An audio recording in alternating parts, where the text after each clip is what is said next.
whenever we hear the sound of the bell,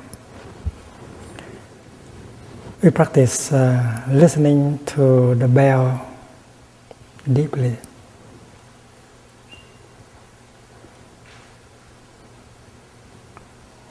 Usually when someone invite the bell to sound, we don't say hit the bell. We say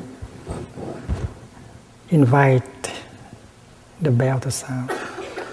He or she should wake the bell up first with a half sound,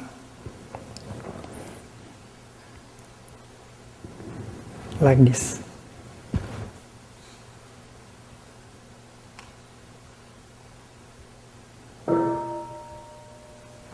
That is a half sound.